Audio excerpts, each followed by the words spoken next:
ওরা তিনজন যখন মানুষটাকে রেল লাইনের উপর শুয়ে রাখছিল তখন আমার ভিতরটা কাঁপছিল। তাদের মধ্যে থেকে কেউ একজন বলল, ট্রেন আসার পর সবাই যাব। কণ্ঠ শুনে বুঝলাম এটা নাদিয়া। কথাবার্তা শুনে যা মনে হলো, এই মৃত্যুমুখী মানুষটার সাথে নাদিয়ার হয়তো কোনো কারণে শত্রুতা ছিল, তাই সে এমনটা করছে। তবে তার সাথে আবির আর ওই মেয়েটা কেন সঙ্গ দিচ্ছে আমার জানা নেই, এই মুহূর্তে জানার ইচ্ছেও হচ্ছে না। নাদিয়া থাকতে চাইলেও কিছুক্ষণ পর সবাই চলে গেল। ওরা চলে যাওয়ার পরপরই আমি দৌড়ে গেলাম মানুষটার কাছে। গিয়ে দেখলাম একটা 25-26 বয়সের ছেলেকে হাত পা বেঁধে ফেলে রাখা হয়েছে। অন্ধকার রাত হলেও মাঝে মাঝে কিসের যেন আলো এসে পড়ছে রেল লাইনের উপর। ক্ষণিকের আলোর সাহায্যে ছেলেটাকে দেখতে পাচ্ছি। দেখে বোঝা যায় ভালো ঘরের ছেলে। ছেলেটার সারা শরীর রক্তে রঞ্জিত, গায়ে দেওয়া টি শার্টটা রক্তে লাল হয়ে গিয়েছে। বুঝাই যাচ্ছে অনেকটা অত্যাচার সহ্য করতে হয়েছে তাকে। তাকে দেখে মনে হচ্ছে সে খুব বেশি সময় বাঁচতে পারবে না, যদি না তাকে তাড়াতাড়ি ভালো কোনো ট্রিটমেন্ট না দেওয়া হয়। কখনো ভাবতে পারিনি নিজের জীবনের সমাপ্তি ঘটাতে এসে এমন একটা অবস্থায় আমাকে পড়তে হবে। আমার কাছে মনে হচ্ছে আমার জীবনের হয়তো কোনো মূল্য নেই। আমি বেঁচে থাকতেও কেউ একটু ভালোবাসেনি, মরে গেলেও আমার জন্য কেউ কাঁদবে না। কিন্তু এই মানুষটা হয়তো তেমন না, তার জীবনের দাম আছে। আমি নিজের মৃত্যুর কথা বাদ দিয়ে তাকে নিয়ে ভাবতে লাগলাম, কারণ অন্য একজন মানুষকে মৃত্যুর মুখে ঠেলে দিয়ে নিজেকে কখনো মৃত্যুর দিকে নিয়ে যাওয়া যায় না। আমার জায়গায় অন্য কেউ থাকলে কি করতো জানি না, তবে আমার এই মানুষটাকে বাঁচাতে হবে। আমার ভিতরে যে রহস্যের জোয়ার বয়ে যাচ্ছে সেটা আমাকে জানতে হবে এর সাথে আবিরের কি সম্পর্ক, নাদিয়ার কে হয় ছেলেটা। এরকম আরো অনেক অজানা প্রশ্ন মস্তিষ্কের নিউরনে ঘুরপাক খাচ্ছে, যেগুলো আমাকে জানতে হবে। আমি ছেলেটার খুব কাছে গিয়ে যখন দেখলাম তখন বুঝতে পারলাম ছেলেটা বেঁচে থাকার আশায় শ্বাস নিচ্ছে। ওরা ছেলেটাকে অনেক মেরেছে, তবে এত মারার পরেও কেন তারা তাকে একেবারে না মেরে এভাবে এখানে ফেলে রেখে গিয়েছে সেটা আমার ভাবনা শক্তির বাইরে। হয়তো এর পেছনেও কোনো কারণ থাকতে পারে।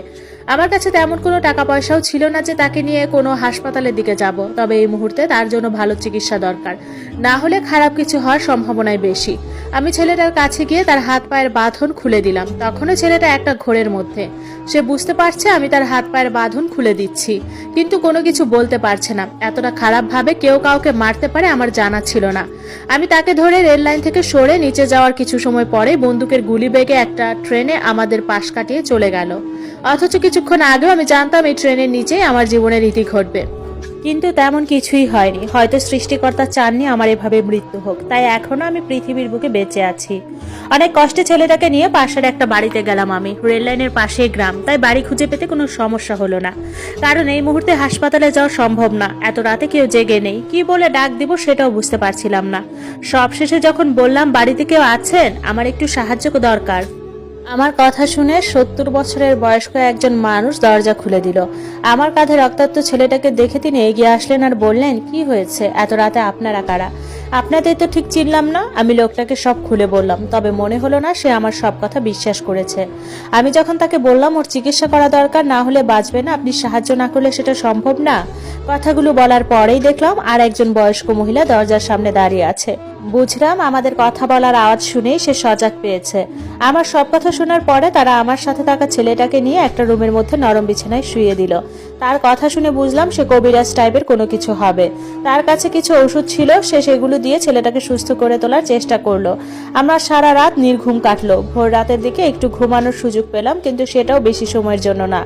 ঘুমানোর কিছু সময় পরেই বয়স্ক লোকটা বললেন ছেলেটাকে ভালো একজন ডাক্তারের কাছে নিয়ে যেতে হবে। তিনি যে ওষুধগুলো লিখে দিয়েছেন সেগুলো তাকে সুস্থ করার জন্য যথেষ্ট ছিল না। আমি তখন ঘুম থেকে উঠে বিছানায় বসলাম। তারপর বললাম, আমি তো এখানকার কোনো কিছু ভালোভাবে চিনি না, আপনি একজন ডাক্তারকে নিয়ে আসুন, টাকা পয়সা যা লাগে আমি দিব, এসব নিয়ে চিন্তা করবেন না, শুধু ছেলেটাকে সুস্থ করে তুলতে হবে। আমার কথা শুনে বয়স্ক মানুষটা কিছু বললেন না, আমার রুম থেকে চলে গেলেন। ঘুমটা হঠাৎ করে ভেঙে যাওয়ার কারণে আর ঘুম আসলো না, তাই একটু বাহিরে বের হলাম। ভাবলাম ওই ছেলেটার রুমে গিয়ে তাকে একবার দেখে আসি। কিছু সময় পর দেখলাম একজন সুদর্শন লোক ব্যাগ হাতে বাড়ির ভেতর ঢুকলেন। লোকটার বয়স 30-35 হবে, তবুও খুব সুদর্শন মনে হচ্ছে। এই লোকটা যে একজন ডাক্তার সেটা আমি আগেই বুঝতে পেরেছিলাম। মানুষ দেখে অনেক কিছু বোঝা যায়, এই লোকটাকে দেখে মোটেও ডাক্তার মনে হয় না, কিন্তু তার হাতে ব্যাগ দেখে বোঝা যায় সে একজন ডাক্তার। অনেকক্ষণ সময় নিয়ে দেখার পর ডাক্তার চলে গেলেন। যাওয়ার আগে লিখে দিয়ে গেলেন এক গাদা ওষুধ। ওই ওষুধগুলো খাওয়ালে ছেলেটা আস্তে আস্তে সুস্থ হয়ে যাবে, তবে সময় লাগবে। আমার গায়ে সোনার কিছু গহনা ছিল, যদিও খুব বেশি না, তবুও আমি যখন বয়স্ক লোকটাকে এসব দিতে চাইলাম তিনি তখন নিলেন না। তার যে টাকা পয়সার কোনো অভাব নেই সেটা তার রাজপ্রাসাদের মতো বাড়িটা দেখলেই বোঝা যায়। তাই হয়তো আমার এসবে তিনি আগ্রহ দেখালেন না। আমি বাসা থেকে চলে এসেছি প্রায় কয়েকদিন হয়েছে। আমি এতটাই হতভাগী যে আমি মরে গেলেও কারো কোনো কিছু যায় আসে না, তাই হয়তো কে একটু খোঁজ নেওয়ার প্রয়োজন মনে করেনি। আবির অন্তত একটাবার ফোন দিতে পারতো, কিন্তু সেটা সে দেয়নি। অথচ ডিভোর্সের পরেও দুজন দুজনের সাথে কত ভালো সম্পর্ক থাকে, এমন নজির কম নেই। কিন্তু আমার সাথে ভালো সম্পর্ক দূরের কথা, কেউ চায় না আমি বেঁচে থাকি। সবাই কেন এমন করে আমার সাথে? আমি তো কাউকে কখনো কষ্ট দেইনি, খারাপ ভাবেও দেখিনি। তবুও আমার কাছের মানুষগুলোই কখনো আমাকে বুঝতে পারলো না। মা ছাড়া আমাকে এই দুনিয়ার একটা মানুষও বোঝেনি। সবাই শুধু অবহেলা আর কষ্ট দিয়ে গেছে। আস্তে আস্তে করে খুব ধীর গতিতে, কচ্ছপের চেয়েও ধীর গতিতে ছেলেটা সুস্থ হতে লাগলো। একদিন আমি তার রুমে তার পাশে বসেছিলাম। সে এখন সবকিছু দেখতে পারে, কথা বলতে পারে।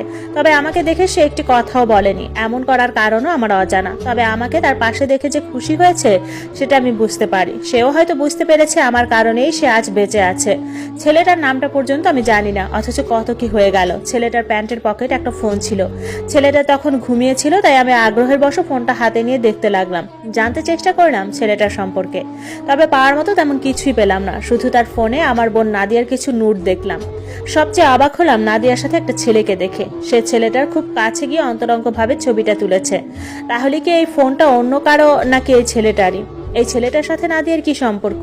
আর ছবির এই ছেলেটাই বা নাদিয়ার কি হয়? এসব অদ্ভুত সব প্রশ্ন আমার মাথায় ঘুরপাক খেতে লাগলো। পিকের ছেলেটাকে আমি মনে হয় চিনি, কোথাও যেন দেখেছি, তবে কোথায় দেখেছি মনে করতে পারলাম না।